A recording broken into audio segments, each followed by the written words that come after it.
mobile trucks they sell food. We have those in Cincinnati. Like I've gone to ones when they're selling like Asian food, or maybe they're selling some kind of dessert treats and all kinds of things. Well, that's what was at this event. And I didn't realize it. Like, I'm like, what is everybody eating? I see people. So I walk down there, everything's free. And so, I had to get a little bit of the Cleveland cuisine. All good, by the way. All good. So far, all of the events that I've been to have been top notch. And I'm looking forward to just connecting with more people today at the convention center, connecting with more people just in general over the next day or so. And if I decide to stay later throughout the week, I'll certainly let you know that. I will certainly let you know that. Haven't heard or seen anything where any security issues, nothing like that to this point. Like I said, if you could see what I saw, ain't nobody trying to trip. This ain't the spot. Let's put it that way. You know how you go to certain places and you see law enforcement and they're out and you can tell they're kind of ready or whatever. This is one of them times. This is one of those times. Angela writes, yes, good morning. Dante writes, what's cracking? Good morning. What's up, Keisha? Mr. Avery? How you doing, Mr. Avery? What's up, B? He says, there we go. Good morning, sir. Yes, my apologies. A little bit out of my control. I had a particular destination in mind that I wanted to broadcast a show live from. And of course, I was there yesterday, kind of scoped it out. Obviously, things are going to change from a Sunday to a Monday when you're kicking off the Republican National Convention, and things done changed. Downtown Cincinnati, or Cleveland is, let's just say there's a lot of detours. We'll put it that way. A lot of detours. And I mean, I've never even seen this kind of security. They've got these mobile gates that prevents vehicles from going down or down particular streets. And when they do, it's almost like you're going into the only thing, and again, I've never gone to a penitentiary other than like visiting relatives when I was really, really young. But in the movies, when the penitentiary bus pulls into the penitentiary, it goes through a gate. The gate locks behind them. It goes forward. Another gate opens and another. It's kind of like that as you get closer to the Quicken Loan Arena. So let's say someone wanted to do something silly. That would be very difficult. That would be there. I mean, away from the Quicken Loan Arena, there are police officers. I would say within law enforcement, they have Secret Service badges on some of them. Some of them have canines with them. There's a lot of black unmarked vehicles. I've seen numerous black unmarked helicopters, even last night at the event. So security is A1. Let's put it that way. So I'll be okay. Dale writes, good morning, great people. Good morning to the one man, one microphone, his middle finger to the establishment. Good morning, Mr. Ivy. Let's get it. Absolutely. What's up, Mr. Hollywood? What's up, Craig? He writes, good morning, Chop Shop. Crystal writes, good morning, Nathan in the Chop Shop. Good morning, everybody. Hey, Kush, I'm digging the hat, man. He writes, good morning to the gods. Brittany writes, I wonder if the security will be that tight in the city of Cincinnati this week. No, it won't. No, this is a whole nother level. You're talking about VIPs. You're talking about political VIPs. You're talking about governors.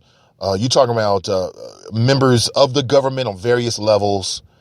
You're talking about media personalities who are worth millions of dollars to their networks. Now, you're talking about strictly VIPs at this particular event, political VIPs, media VIPs. I've never seen, and this is what I anticipated, quite honestly, but I've never seen security on this level. Like the last time that the NAACP convention, again, I'll be back for the convention later this week. I hope to broadcast live. Again, I want to be everywhere. And I'll be at this different workshops and different events as well. So if you see me, say what's up. I'll be the tall dude, rather good looking, passing out flyers. If I don't say it, who will say it? But again, I've never seen security on this level. It is exactly what you might expect. It's something straight out of a movie, quite honestly. It really is. As again, law enforcement, I've had no bad experiences whatsoever. I've talked to dozens of members of law enforcement, just starting conversations, saying what's up. Everyone's been very pleasant and polite, but you can tell this ain't the place to start nothing. You can tell that. So I believe that we'll be just fine up here And I really appreciate all the well wishers and things that people had to say. I really appreciate it. Speaking of law enforcement, one of the reasons why I was a little concerned, again, I always knew that when you're dealing with these kind of events, conventions, they're not gonna leave any open doors. And after what happened in Nice, France, where you had someone essentially turn a truck into a weapon, now in the city of Cleveland, they've got these roadblock barriers that if you try to go through, you destroy your vehicle. Okay, you might kill yourself.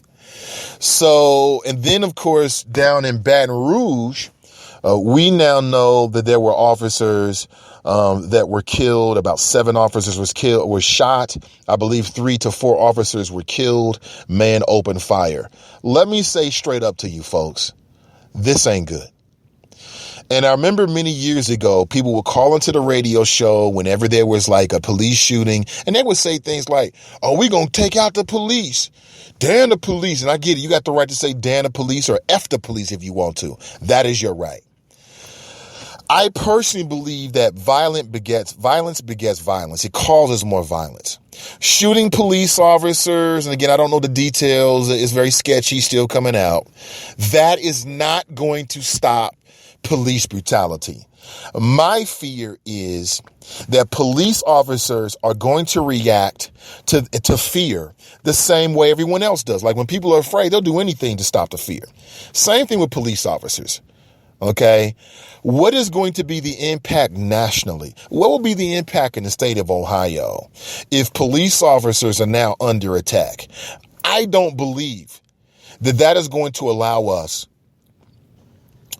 to close the gap, okay, in terms of police community relations, because now what will happen is that now it's beyond rhetoric. Like there are a lot of people out there, including America's Sheriff Clark, who, by the way, will be speaking later today at the Republican National Convention. Now, listen, folks, if there's any way possible, I promise this to you, okay?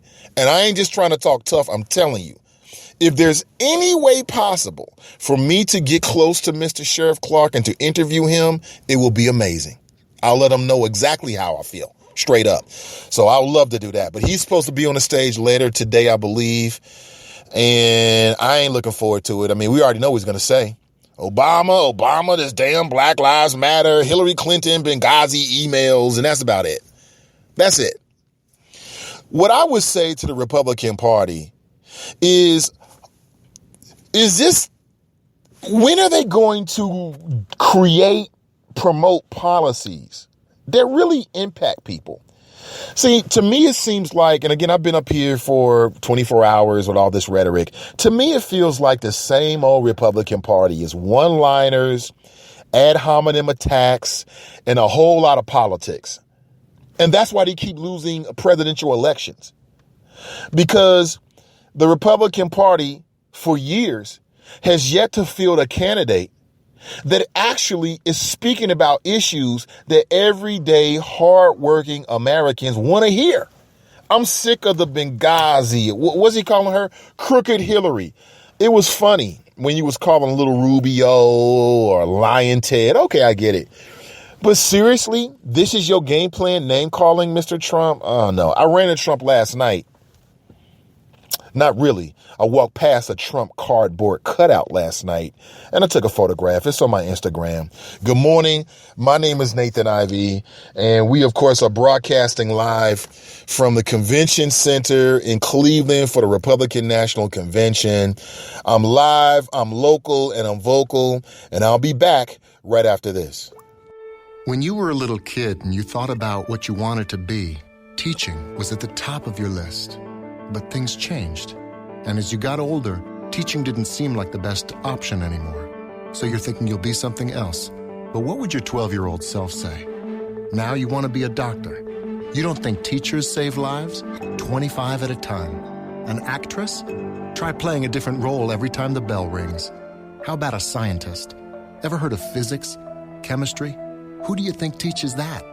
Teachers today are breaking down obstacles, finding innovative ways to instill old lessons, and taking learning far beyond the 4 walls of the classroom. It's time to recognize that great things are happening in teaching and put it back on your list. Don't try to convince yourself otherwise. You had it right the first time. Find out how you can make more at teach.org. Make more. Teach. Brought to you by Teach and the Ad Council. Unexpected reactions to smart financial decisions brought to you by feedthepig.org. Well, I finally did it. I opened a 401k. So you're giving up? Just like that? Giving up on what? On getting an inheritance from a distant relative. Don't you think if there were a billionaire in the family, we'd know about it by now? Listen to me. We are one phone call away from riding horses on our own private polo grounds. One call from christening yachts, having a butler, using summer as a verb. How do you figure? Look, everyone's got a rich uncle somewhere. It's statistics. So the best thing you can do is just prepare for the inevitable. Right, which is why I thought maybe it would be smart to take control of my finances. You know, start using a budget, get out of debt, set some retirement goals. Budgets? Debt? You watch your mouth. Retirement shouldn't be a goal for us. It should be a way of life. When it comes to financial stability, don't get left behind. Get tools and tips for saving at feedthepig.org. This message brought to you by the American Institute of CPAs and the Ad Council. Now back to the show.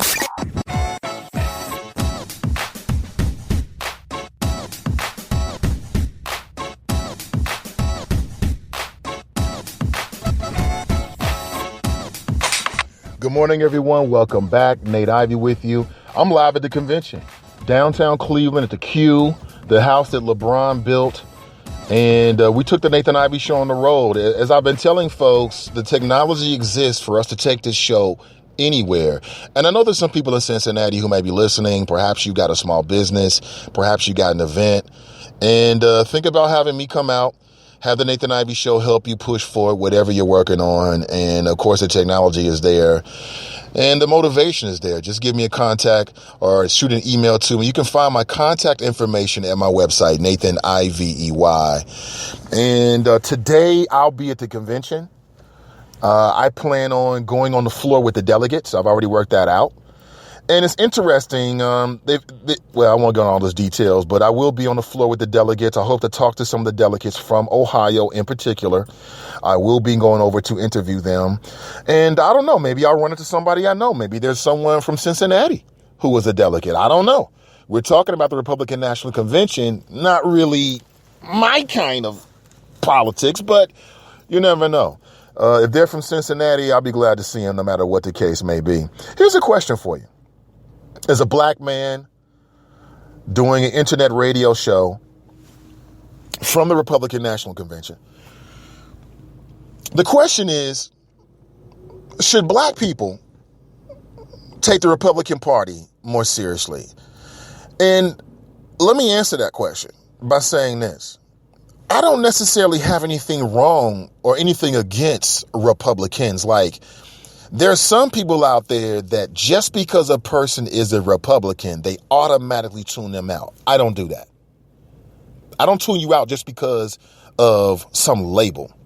I wait to see what a man or woman has to say. Like when they open their mouth and reveal what's inside their head, that's what I judge them on. I would be lying to you that if I told you that there was nothing on a Republican platform that made sense whatsoever, because that ain't true. That's not true.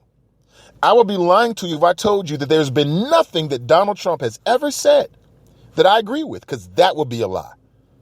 I think that what Donald Trump has said about the war in Iraq was absolutely right. You know that. I said this before Donald Trump ran for president, and I'll say it after he loses the presidency to Hillary Clinton or whomever, if that happens.